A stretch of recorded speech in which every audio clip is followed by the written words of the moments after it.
Well, guys, it's great to see you. And it's great to see you in a scenario where we can actually look ahead. We've been doing so much looking back at the 2019-20 season over the last couple months. And now, thanks to the NBA and the Players Association, we actually have something to look forward to. And that was a return to play scenario that the NBA put out.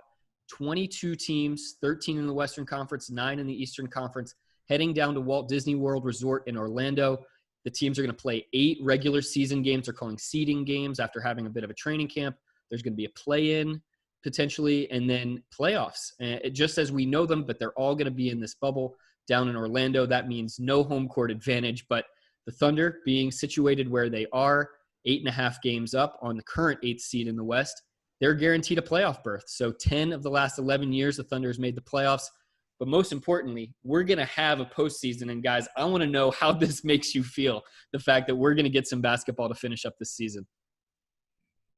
I mean, I think this feels pretty good. It feels like the fans are finally going to get rewarded with what you ultimately want during the course of a season, and that is finality. You get finality because you never want to have this what if this season had actually played out? What if there had been a postseason to determine who the champion was?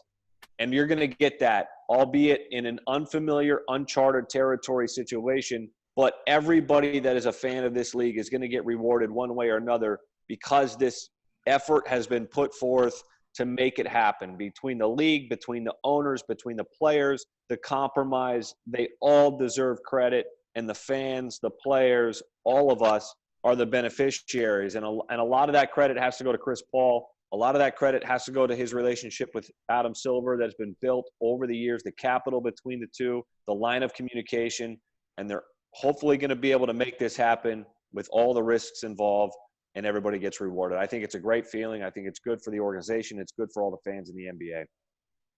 Well, first of all, my TiVo package is maxed out. All right. It's actually gone down to 0 from being maxed out because, we haven't had any kind of sports. So right away, the enthusiasm, the excitement that NBA basketball is going to be played this season. And where the Thunder last left off, man, coming from Boston, that long flight we all had that night, and realizing you had just beaten Boston in that kind of fashion. And that's the last taste of basketball you have, to know that you can continue that. I'm telling you, I'm excited. I know the fans are excited. Once again, we're going to be able to complete the rest of the 1920 season. When you get back to it, it was such a terrific year, and it would have been a shame to not have a second chance or be able to complete it. Well, guess what? It's going to happen now. This league is going to get to 72 regular season games. Matt, we've had a couple shortened NBA seasons over the last couple decades, including 2012, where we were here together when the Thunder went to the NBA Finals. Just your thoughts on being able to get to this point, because those other 2 shortened seasons were nothing like this one. The NBA has never seen anything like this in our lifetimes. So I think there are so many variables, Nick, and one of the unreported at this point, and it will be as we get closer to this thing getting cranked up again, prayerfully along the lines that we're talking, is that teams will be healthy. And so there were characters that were not part of the narrative exiting, like Yusuf Nurkic and Zach Collins in Portland. Now, if those guys are back physically healthy, the Blazers are a massively dangerous component in this mix if they can find a way to get into that playoff game against a Memphis team, if Memphis can hang on to number 8. So I think the strategy around how this unfolds becomes really compelling. Memphis, for example, also gets Jaren Jackson Jr. back, and they get Justice Winslow, who they acquired from Miami, who had yet to play due to injury. So these teams will look different.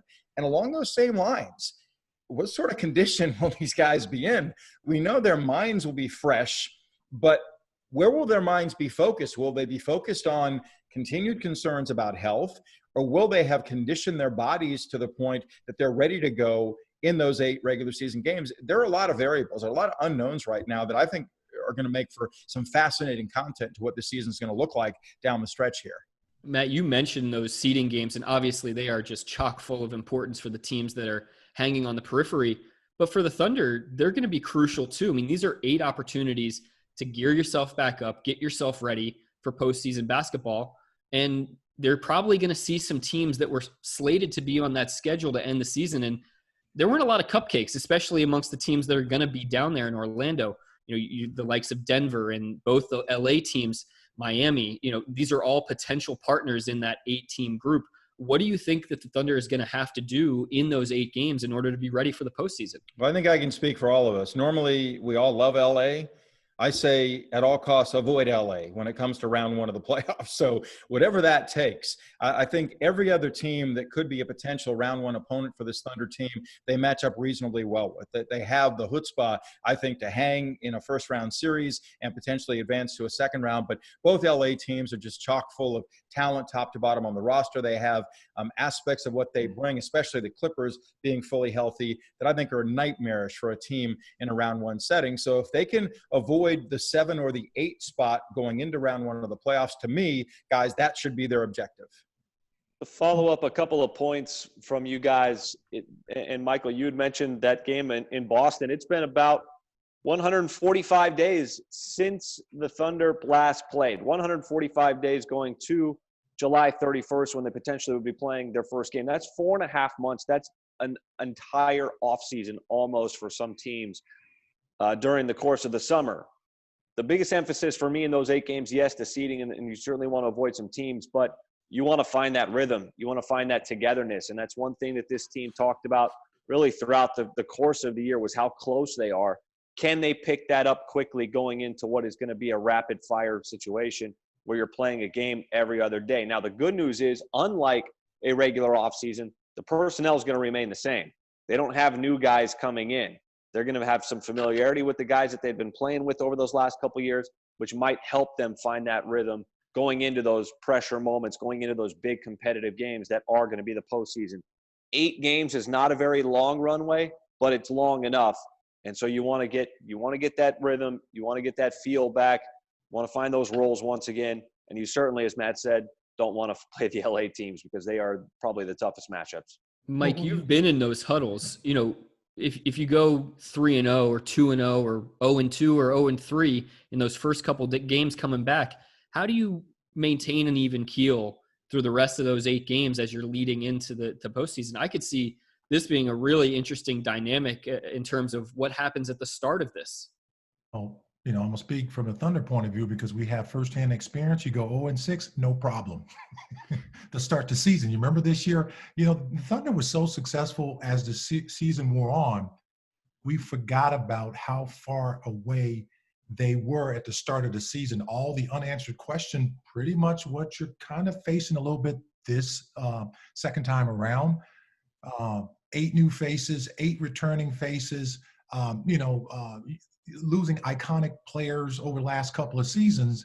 And all of a sudden, after that 0-6 start, you start to play basketball. You start to realize that the game has not changed. We may have changed faces now, and that's called chemistry. And I think that's something that's probably, in my opinion, is going to help the Thunder, is that chemistry, because they've always talked about it. We've talked about it, Matt, Fish, on air, about how these guys always talk about we're having fun.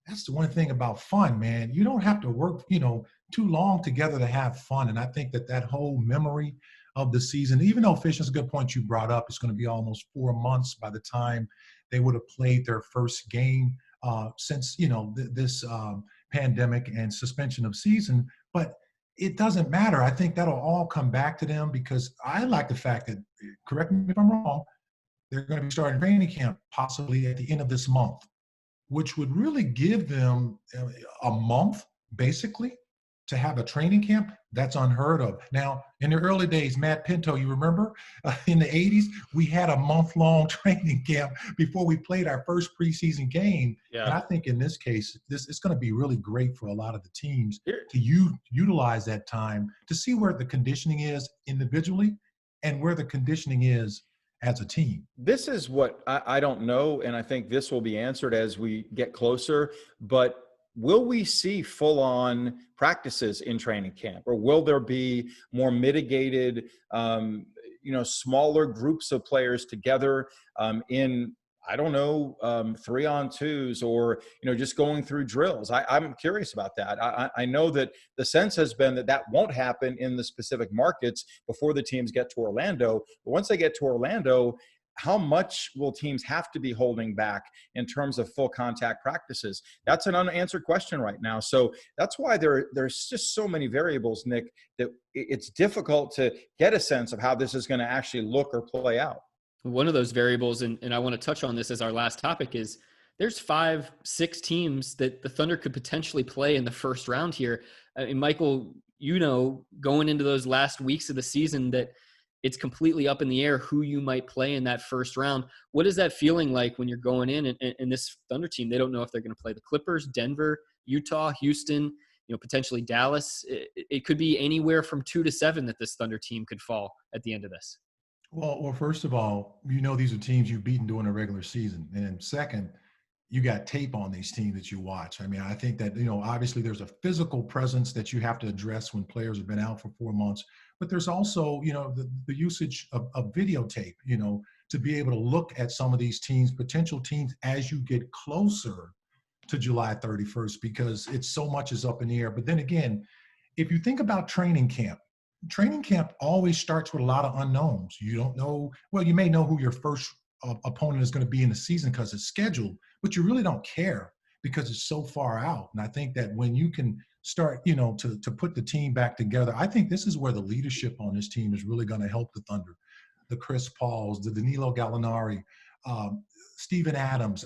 I think all of these guys are really going to help this group because there's been such a good balance of like, all right, let's get some work in today. Now you can't grind them for 30 days. You can't. You can maybe, Matt, you're right. You can maybe do a little bit of work one day and then a little bit harder the next day, back off the next day. Billy Donovan has had a terrific season. That's why he's my vote for a coach of the year, because this is another masterful job he's going to have to do to get this team ready for July 31st. Chris, just your thoughts on some of the matchups that we might potentially see, and kind of to Michael's point, how do you recapture the mojo and magic that this team had from Thanksgiving on? Because so much of this wasn't necessarily the physical and the athleticism and the talent. It was that inexplicable kind of magic that this team had on the floor with one another. They certainly played with joy. And I've been trying to keep up with what these players have been saying over the course of this quarantine, over the course of these last couple of months. And they've been keeping in touch and trying to, keep that camaraderie going. And I think a lot of that is Chris Paul's leadership. But, in terms of who they potentially might play, I remember last year when we were flying back from Milwaukee on the very last game of the regular season, the Thunder didn't know who it was going to play either until those games on the West Coast got completed. And I think Portland was in a really crazy game that sort of decided the seedings from 3 down to 7 or 8. So there's a lot of pretty juicy matchups out there. I know that there's some preferable matchups. Personally, there's some preferable matchups. Team-wise, I know that we don't know how the NBA is going to sort of lay out the schedule for the 8 games that could determine the seeding a little more than others. I know the Thunder had a lot of playoff teams. They had 2 games against Utah, 2 games against Denver, a game against the Lakers, Miami, the Clippers, all in that final stretch of nearly a quarter of the season before things got suspended. But we'll see how those play out. One thing to keep in mind, too, there's not going to be 2 days off in between games. It appears in the playoffs, particularly in the finals. There's only going to be 1 game off, and that's going to benefit somebody, whether it be the younger players, whether it be the more experienced, whether it be the inexperienced. LeBron potentially not getting 2 days off. So there's going to be just a lot of unknown factors that we're not going to really know the result until we start seeing these games play out. But who's it going to be? I don't know. But Fish, let me ask you something, Fish. Then what do you think a deep roster, how do you think that factors in? Teams that use a deeper roster versus teams that maybe have a shorter roster of 5 or 6 guys? Oh, it's got to help tremendously, right? Especially when you've got guys who you can call on at any given moment, a lot like the Thunder. I mean, Billy Donovan, look at the amount of players who have been relied on at various points of the season, coming off the bench in different roles, producing, and knowing that they're going to be relied on. When the bench is empowered, they feel like they can contribute at any given moment. And I think that comes up big in the postseason.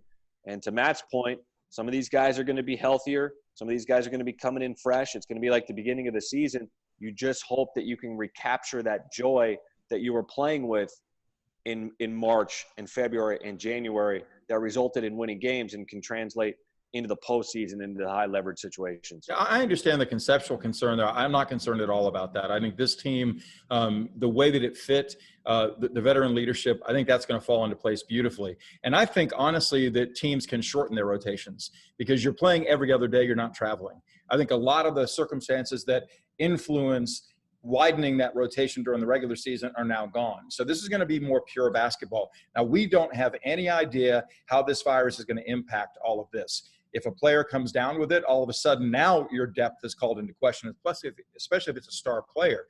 But one of the other points I want to make is that when we talk about potential round one opponents, Nick, we talked on the one side about teams that may be healthier than they were. There's a team that's less healthy. That's Utah. Bojan Bogdanovic is done.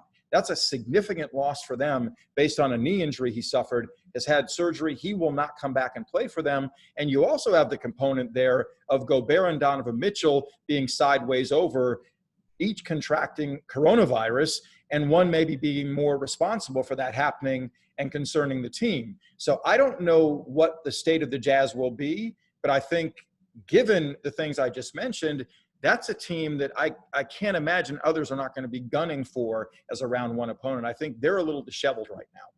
All I know, Matt, is this broadcast team, we're fresh, we're ready, we're pumped up, we're excited. And I know everybody, Thunder fans, NBA fans around the world are thrilled about having basketball back. Just a reminder, the aim as of right now for the NBA and Players Association is a July 31st return after a training camp. But there are a lot of details that still have to be ironed out. And as Matt mentioned, health is going to be at the absolute forefront of this.